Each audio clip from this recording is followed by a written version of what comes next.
We're back with Representative LaShawn Ford. Representative Ford, what do you think about the imminent release of Jason Van Dyke, the cop who shot LaQuan McDonald? Well, Mark, I would tell you that we know that murdering someone in such a way, 16 shots, was very, very inhumane.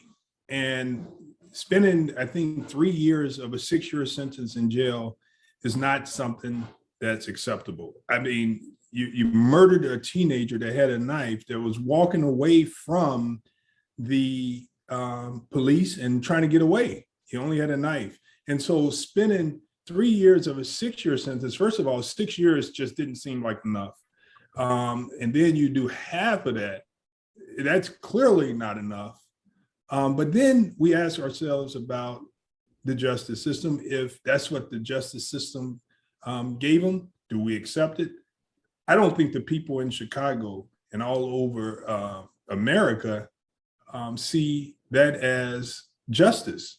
But, you know, some people might. And I don't, you know, sorry, go ahead. The white guy will go last. No, we'll get at least a modicum of justice. I'm just asking how do they see that as justice? Mark, you're white. How do they see that as justice? How you guys, you know? Yeah, and you know, and I guess first of all, I agree with you. So nothing that I say should tell you otherwise. But I think from just a perspective of, you know, your typical middle-class white guy, here's what you're thinking. You're thinking, well, you know, this is a cop. He had a bad night, was very upset, was triggered. You know, 16 shots demonstrates that the man didn't have his mind right. And he just pulled up and reacted without thinking. He was punished for it. He went away to jail, which is still pretty remarkable for a white cop these days. It's remarkable for any white person that might murder a black person.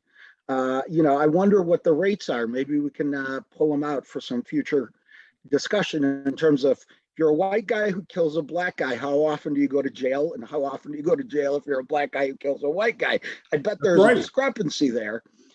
But the point is, we have to start somewhere, and at least to some extent, it is remarkable to see a Chicago policeman in jail in an orange jail uniform having to do the walk of shame. Yeah, isn't that something? If it wasn't for body cams, though, if it wasn't for the body cams video, he wouldn't be in the orange jumpsuit at all.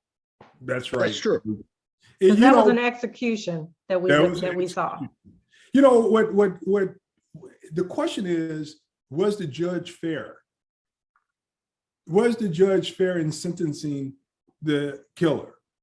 And you know, when Obama was president, his justice system set up a federal investigation to investigate that case.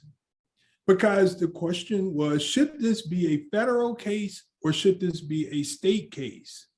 And so President Obama's administration opened up an investigation. But when President Trump got into office, he killed the investigation. And so I would say for justice that the federal prosecutors should probably investigate this to make sure that justice was served. That probably would be fair for the family and for the city of Chicago. I gotta say, one of the people that I would love to drag kicking and screaming back into this conversation to hold him accountable is Rahm Emanuel. Rahm Emanuel. Because I sort of see the video and Rahm Emanuel on the opposite ends. If it wasn't for the video, nobody would have been punished. If it wasn't for Rahm Emanuel, there would have been more punishment. Wait a minute. So yes, your brother, you're Jewish He's Jewish. You're going to drag your Jewish brother into this? Wouldn't be the first time I heard you say something mean about a black person. So yeah, we're all alike. And the fact is you know what? Frankly, and maybe I'll get in trouble for this, but so why this podcast is a good venue. But I think if you've been oppressed yourself, there's that old saying, and I'm going to murder it. A Jewish saying, I think something from Elie Wiesel. First they came for the gays, and nobody was there to protect them. Then they came for the Jews, and nobody was there to protect them, protect me. And then they came for the whites, and nobody was there to protect them, because all of us had already been taken away. And so the fact is that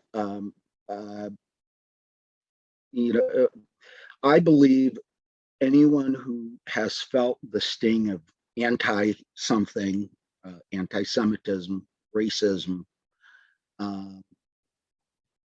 should be more thoughtful, especially if you're, a little Jewish guy who did ballet. I mean, you probably got picked on quite a bit. Yeah. And what do you do with that? Do you become tougher, rougher, angrier, or do you become the ambassador more of Japan? understanding?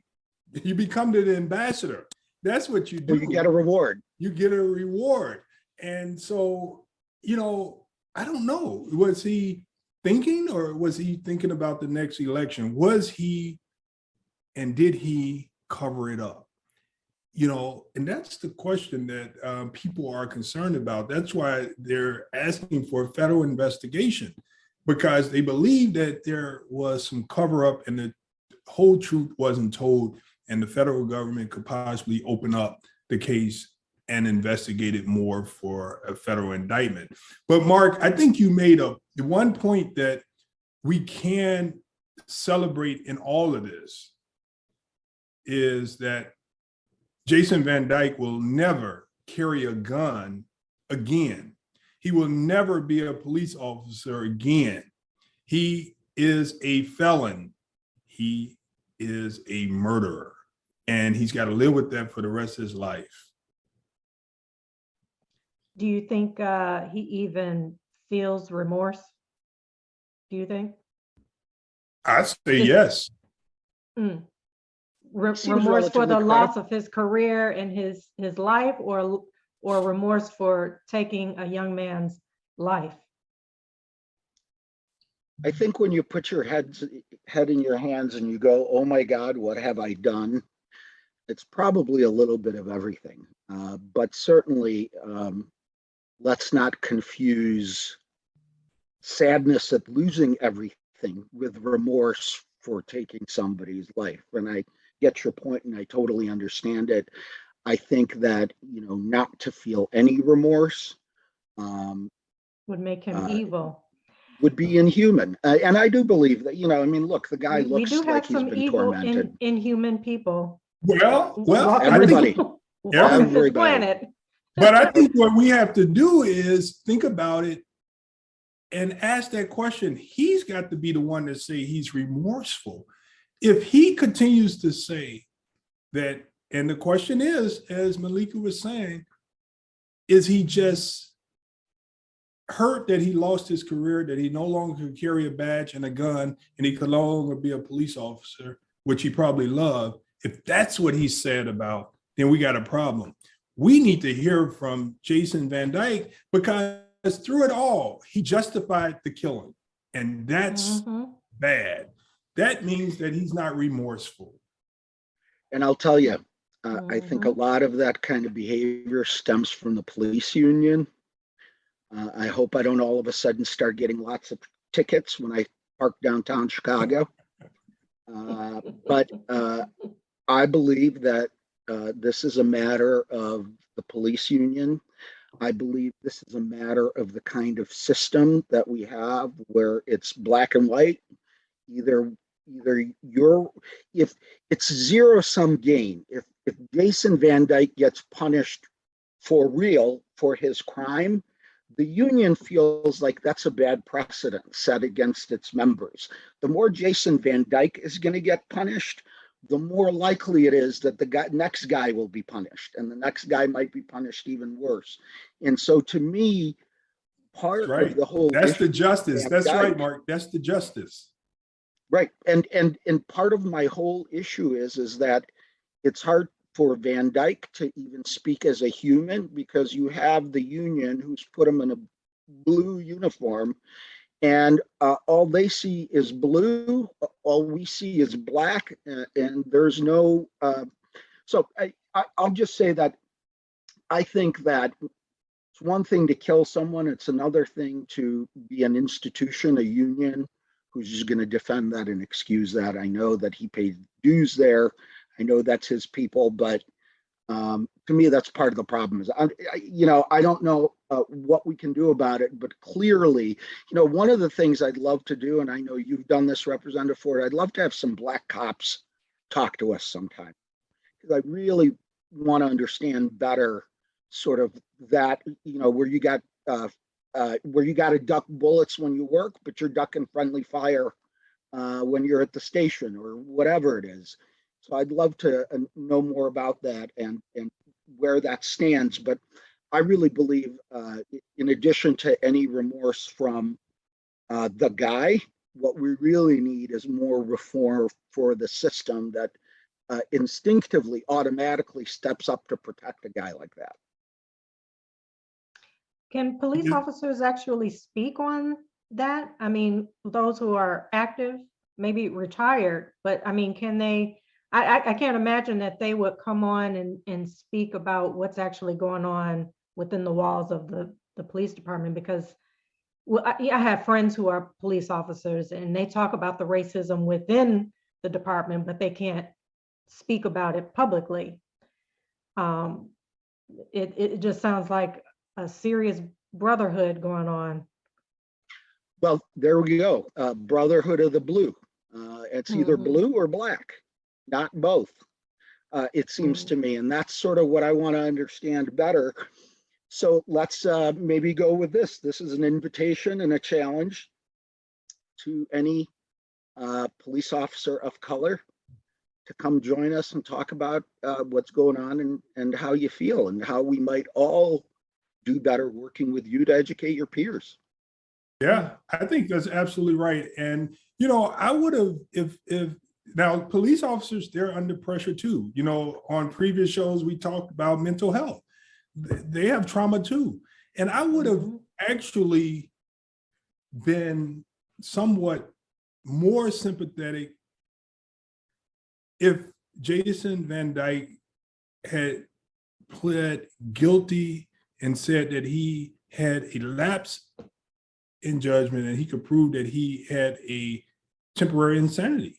I mean, because that would have been something that you can take it and own it and really try to heal yourself. But to go through and try to justify it is unacceptable. And I think that, Mark, you guys are right when you talk about we have to heal the police department and get them better training, and the union reps. What's amazing, Meleika, is the taxpayers of the police department pay the union dues for the police officers. So taxpayers pay the check, pay the salaries of the police. Out of the salary comes the union dues, and it works against us. It's not fair. And I think that we have to work together. We need to clean out, and I don't know how we go about this, but we need to clean out the racists in the police department, because I don't believe he has remorse because he's a racist. He thought it was justified to kill a young black man. Yeah. And thank God for the cameras again, because had they just would have covered it up and protected him. But I don't know how we can clean out the police department, because they exist. They are there. You're right. You know what I say about that is, you are not going to heal and cure and take away a person's prejudice but you can train them better, and you can have consequences to control their behavior. If you have consequences in place, it controls the behavior of the person. If they know that they're going to lose their pension, if they know that they're going to lose their job, it makes them think differently. So consequences and rules of engagement helps. It works all the time in classrooms that's ran the right way. It works in our society when you put a stop sign up. Even the worst criminal stops at a stop sign because they don't want to get a ticket. We have to make sure that we protect the police from themselves. If we protect them from themselves and let them know that there are consequences, I think we can all be a little more safe and have a better relationship with law enforcement. I want to ask the two of you a question because I'm really fascinated by the way you'll answer it. And that is, when a black cop pulls over a black person, do you think that person gets treated any better than when a white cop, and I mean, I think, look, and we have to acknowledge that most of these interactions, most of the time, will go just fine. It's not like every time somebody gets pulled over, it's wrong. Even if they're black people do break traffic laws occasionally. So that's not wrong in and of itself. But we know how many of these things end up. And there's certainly sort of the cop gets out of the car, a battle's brewing already. What do you think about when that cop is black pulling over a black motorist? Does that work any better? Well, I mean, I've been pulled over, and it's because I should have been pulled over when it's been a black cop, and a couple times when it's been a white cop. But there were times when I shouldn't have been pulled over, and it was a white cop or a Latino cop, and I shouldn't have been pulled over. I would say it sounds like you've been pulled over a lot. That's a lot of cops. Meleika. We got to just make sure this podcast doesn't make it to her auto insurer. That was in my younger days. Yes. But I mean, I have a lot of family members, friends, Black men and women, I mean, who have been wrongfully pulled over and really mistreated. I mean, I can't tell you how many stories. Were the bad stories always a white cop? Always a white cop. Always a white cop. I haven't heard any bad experiences that I can think off the top of my head where it was a black cop. Oh no, I do have one, but the stories of white cops pulling over, Black friends, family members, I mean, I've lost count. Yeah, and they were mistreated. Yeah, and for me, there are just more white cops. So I've been pulled over more by white cops. And we have to do everything we can to make sure that we have more Black cops and Hispanic cops on the force. But to your question, Mark, I have been mistreated by both. And I would tell you, believe it or not, the worst treatment that I ever got was from a Black cop. The very worst. He told me that he was going to take me in an alley. And believe it or not, I worked at a church and I was a teenager.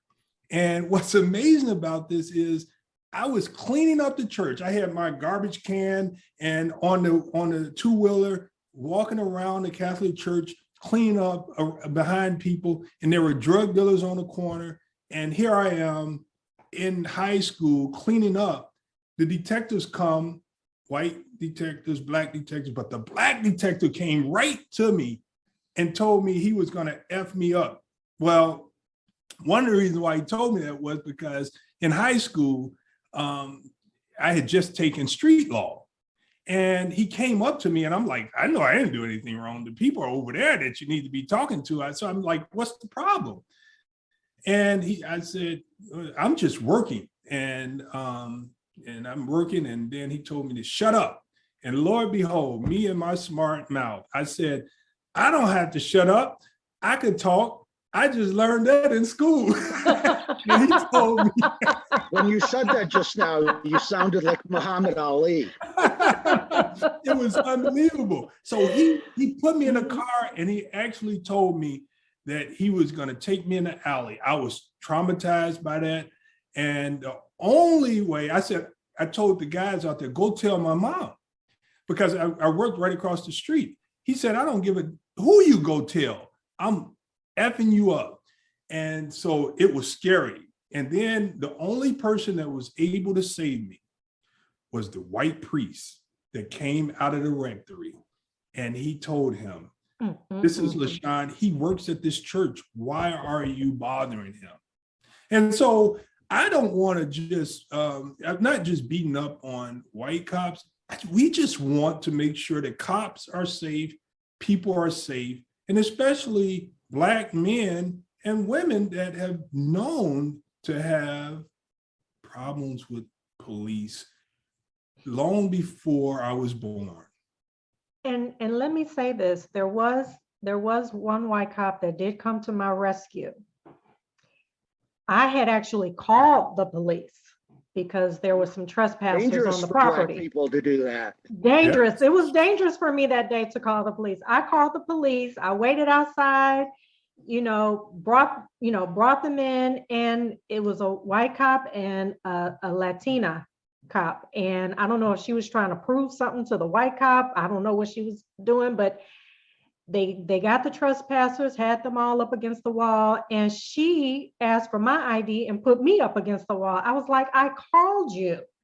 And she didn't listen to me. She didn't care, just like threw me up against the wall, ran my name. Was she showing off for the white cops? She was showing off for the white cop. And the white cop said, what are you doing? He made her look bad in front of all of us. That's really good, Meleika. So that's Yes. an example of a police officer that did the right thing. He did the right thing. And guess what he did? He helped his colleague. He helped his partner, because she could have gotten in trouble, but he stopped her. That's what we need. We need police that know that there's something going wrong. Help your partner. And he apologized. And the department apologized because, I called him. I was pissed.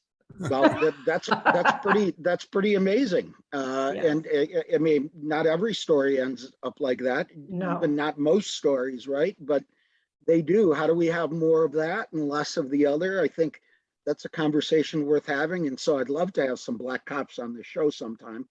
And I, frankly, Representative, I'd love also to have some teenagers of color on this show. I'd love to understand what that relationship is like better. Yeah, we need to have some white young people on too, so that we could show the difference in treatment. That's good. And so this has been another great show, Mark and Meleika. Yes, thank you very much. We have so much to talk about. So much to talk about on Chicago Hill. Yes, we do. So yes, continue to tune in. We'll talk to you guys next time.